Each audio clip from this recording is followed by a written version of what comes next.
Layn Tik University. My name is Conrad Layn. Yes, there's a recession coming. This is what you have to do. When there's a recession coming, you must increase the marketing. What I mean is this.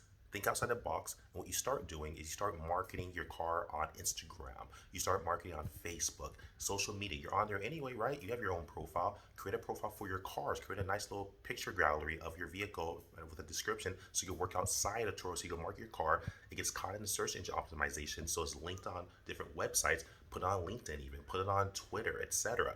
And you start marketing your car in that fashion.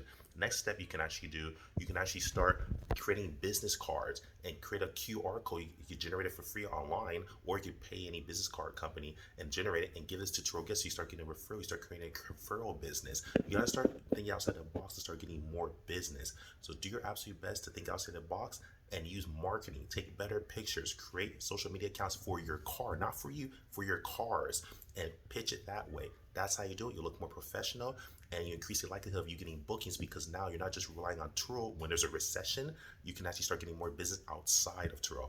Like, subscribe, share. Follow me, Conrad Layn. Welcome to Layn University. Conrad Layn out.